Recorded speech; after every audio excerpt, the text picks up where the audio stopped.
You have asked me about my checklist which I follow for gas optimization in the smart contract. So generally I have 6 checklists. I use different tools for doing this optimization, but generally this is the core 6 point which I follow dedicatedly whenever I write any particular variables in the contract. So the very first thing is complexity in the smart contract.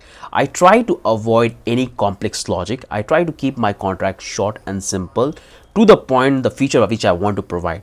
What I have noticed, some of the new developers exactly do this kind of thing. They try to bring more complexity. They're building if block, they're building catch and error, they're building loops, they're building internal calls, then they're building external call for a simple data. So you should avoid these kind of things. Try to keep your contract to the point, whatever the logic you are following. In that way, what will happen, your contract will be small in length, and that will save a lot of gas during the deployment or function execution. That's the first thing. The second thing we have is this storage optimization, and this one plays a huge role, because every single variable which you will include in the contract, that define that how much money you're going to pay during the development and calling of the function. So you have to be very selective that what type of variables which you are taking and how you are defining the variable inside the function call. Because sometimes what happened that we declare the variable, we have taken a struct where we have set of data which we update for the user.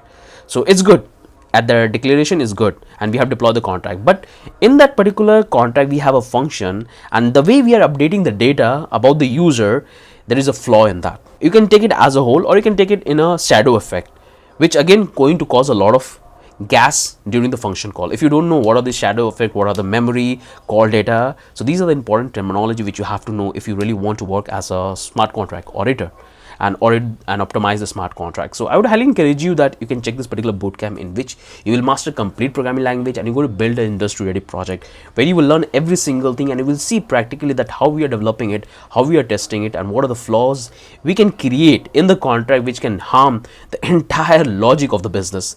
So that's the thing which you can check very easily. So that's the third thing, that optimize your storage. Declare it properly in a proper sequence, not in the shadow, not in the cache model, but proper structure.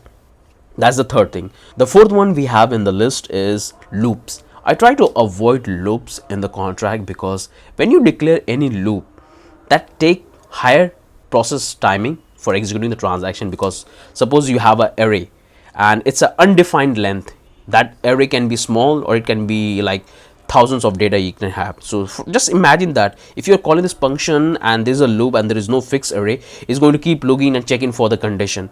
In that scenario, what will happen? It will take more time, because it's checking for all the condition, and it's going to consume like very high. The most amount of money we have to pay for the gas consumption is in this scenario when you have a loop in the function.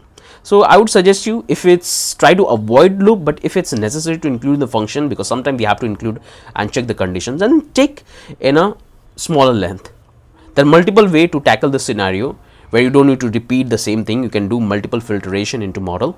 You can do that. So but try to avoid the loop as possible as you can. Okay, if it's necessary, then you include it, but go with the fixed length, don't go with unimaginable length. Okay, so that's the fourth one. And the next one I have is the external call, because sometimes what happened that we are dependent on external contract. This happens generally when you are working on a decentralized protocol, or you are working on a decentralized exchange, where you have to interact with other contract to get the data and validate transaction and write the data simultaneously in both the contract. So there you have to call multiple contract, and when you are doing it, you are paying higher gas consumption for the functions. So in that scenario, sometimes you cannot do anything in that when you are interacting. And generally the contract which you will find as external in the exchange, they are already well optimized, so the money is going to be a little higher because you are calling multiple contracts. So I would suggest you that when you are working on a smart contract, and when it's absolutely necessary, then only try to call external contract, otherwise stick to your contract with your logic. In that way, what will happen that you will have a higher security, and there is a loss possibility of getting like attack or any kind of attack you can have on your contract. So just avoid your external call. In that way you will save a lot of gas consumption. So that's the one thing you have to keep in mind. And the next one we have is the event looping. So what I have noticed that most of the time new developer, they just commit event in every single function, no matter whether you are writing or reading or making a small change. You have to understand that when you have to use events, you can't check and update an event every single time when the user get interacted. So if a user comes to your smart contract at the starting. You can do that, but you cannot perform the events based on its extraction. You can do that, there's no problem in that, but again it's going to consume more gas, and you have, if you really willing to pay those gas fee, then it's good for you. But I would suggest you not to have too many events. Just go with the logical one, the important one which can include it. Otherwise, try to avoid too many events. And the last one I have in the list is the on-chain data. So sometimes what happens that you don't need to keep too many data on the chain, on the blockchain, because the more data you will keep on the chain is going to consume more gas, and you have to pay more money, because the moment we store data, update data, that costs the most amount of the money. So try to minimize your data storage on the chain.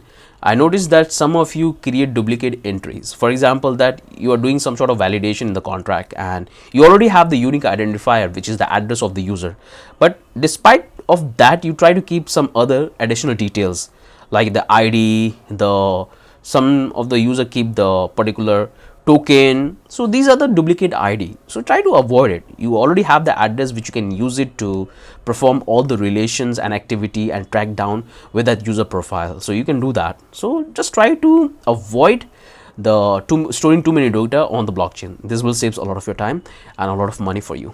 So these are the 6 tips which I would recommend you before you write your smart contract. Think this way, try to point out every single thing, whatever variables you are including, and just go in that way gradually. So the moment you will do it, it's going to save a lot of amount and it will help you a lot. So that's the only thing, which I use when I have to optimize the code.